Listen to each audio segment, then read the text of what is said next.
Hello, Algebra 1. Happy Wednesday.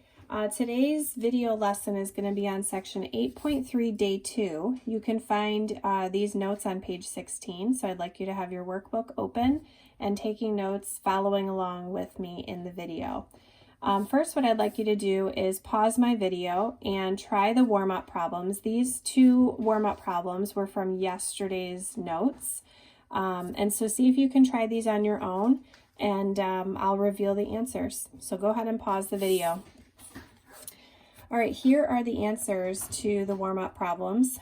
We do have to combine like terms in the middle. Remember that from yesterday. So we get 6x squared minus 8x minus 8.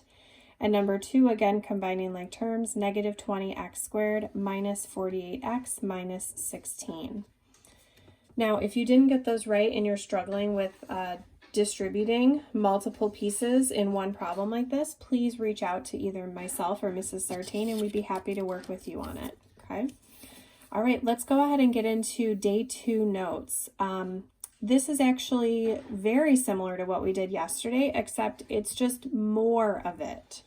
So instead of doing a binomial times a binomial, in day 2, we're doing a binomial, which is 2 pieces, times a trinomial, which is 3 pieces, 1, 2, 3.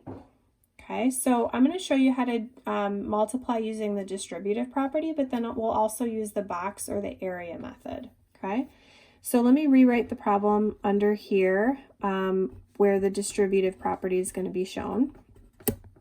And what we're going to do is we're first going to distribute the 3a into the second polynomial. So let's do that first. This 3a has to go to everything in the second polynomial. Now remember, we're multiplying the big numbers, but adding the exponents.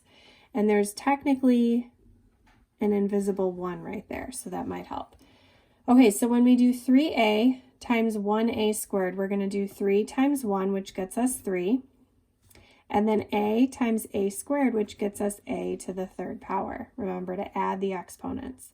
Now 3a times negative 12a, we do 3 times negative 12, which is negative 36. And then we have a times a, which is a squared. The last part of this is 3a times 1, which stays 3a. Okay? Now the next part, I have to distribute the 4. I'm going to go underneath. 4 has to go to all 3 pieces in the second polynomial. Okay? Now when I write the next 3 terms, I'm going to put it underneath my current answer that I have, and I'm going to line up the correct terms. I'm going to line up the like terms. So watch what I do. 4 times 1a squared. Well, I know 4 times 1 is still 4, and I just keep the a squared. So because that's an a squared term, I'm going to put it underneath my a squared term here. So I have a positive 4a squared for that first part. Now the 4 has to be multiplied by the negative 12a. So 4 times negative 12 is a negative 48, and I just have to keep the a, which makes sense that I would write it underneath the 3a because those are like terms. The last part is 4 times 1, and that is just a constant, and there's no constant up here, so it's kind of hanging out by itself over here. Now I can draw a line, and I can add like terms. So I only have 1 cubed term, so I just bring that down. I have 2 squared terms. I have negative 36 plus 4, so that's a negative 32. But remember, when we're combining like terms, we don't add the exponents, so it should stay a squared. We add the numbers in front or subtract depending on which operation, but we leave the exponents the same. Now 3a minus 48a is negative 45a, right? Keep the a the same, but 3 minus 48 is negative 45, and then just bring down your positive 4. This is our final answer. This time we have 4 terms instead of a trinomial like we did yesterday. So just know that usually when you do a binomial times a trinomial, your answer is 4 terms. Usually, not always, but usually. Now for those of you that like the box method, our box has to be a little bit bigger. When we're doing a binomial times a trinomial, the binomial can go here, so that means you need 2 rows. But the trinomial has to go up top, which means you need 3 columns. Okay, so the 3a and the 4 for the binomial goes on the left, and then the a squared has its own column, the negative 12a has the middle column, and the positive 1 has the column over there. So now we can multiply these together. So again, imagine there's a 1 there. 3 times 1 is 3. A times a squared is a cubed. Remember to add the exponents. 3 times negative 12 is negative 36. A times a is a squared. I'm going a little faster for this one because we've already done the multiplication. 3a times 1 is 3a. Now the next row is 4 times 1a squared, which is 4a squared. 4 times negative 12a is a negative 48a. 4 times 1 is 4.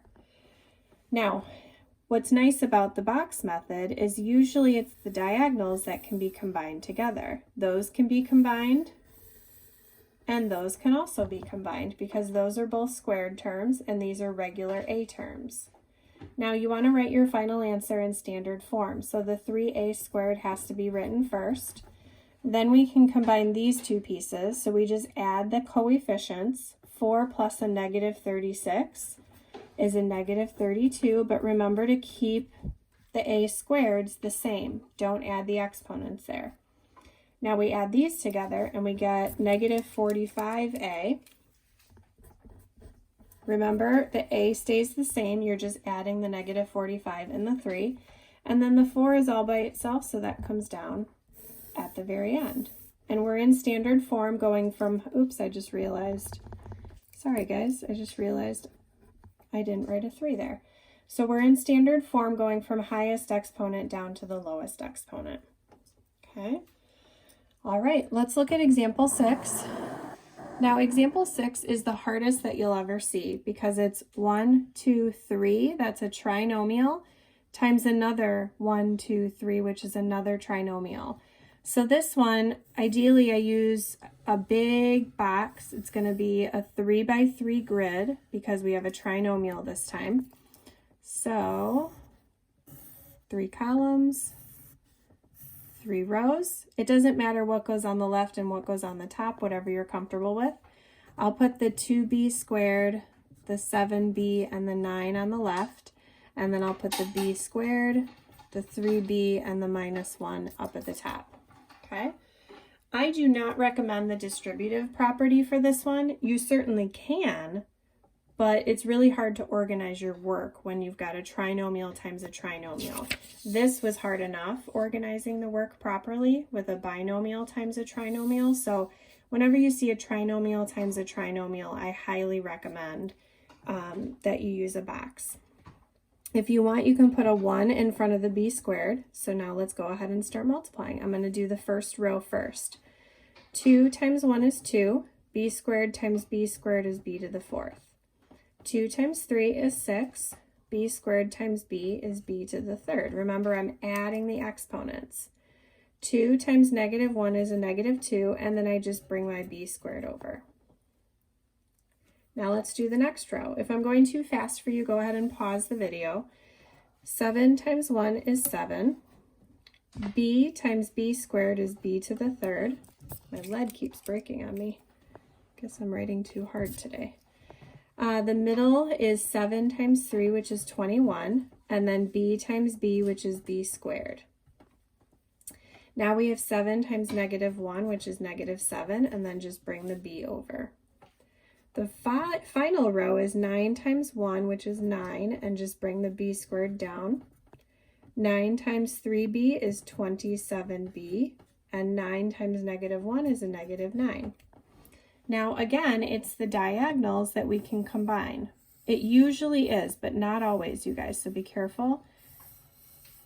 We've got cube terms here, we've got squared terms in the big diagonal, and then we have regular b's in this part here. So let's write it in standard form where the highest exponent comes first. So the 2b to the 4th has to be written first. And now I add the 7 and the 6 together. 7b cubed and 6b cubed is 13b cubed. Now for this middle row here, grab a calculator if you're not comfortable with it. We've got 9, 21, and a negative 2. 9 plus 21 is 30, and then minus 2 is 28b squared. And then we have 27b and a negative 7b. That's a positive 20b. And then the negative 9. So here we've got 5 terms. 1, 2, 3, 4, 5. That's a lot of terms. Now remember, when we're combining like terms like we just did, you leave the exponents the same. So the cubed stayed cubed. The squared pieces all stayed squared. All right. Now the last question is really just a practice one for you. It's very similar to example 5, this one here. So you can either use the distributive property or you can use the box area method, whatever you prefer. But I'd like you to pause the video and try part B on your own, and then go ahead and unpause to see what your answer should be, okay? All right, I'm gonna go ahead and use the distributive method. So we get 12z cubed plus 9z squared plus 15z. Now I'll distribute the 2, so we have 8z squared plus 6z plus 10. And then I add like terms. So I get 12z cubed plus 17z squared plus 21z plus 10. Remember, when I combine like terms, I don't add the exponents, I leave the exponents the same. So that's my final answer. If you are more comfortable with the box, please make the box, okay? Just because I was doing the distributive method does not mean you cannot do the box. Your box would look like this, okay? And then you would do the same multiplication that I did in the distributive method, okay?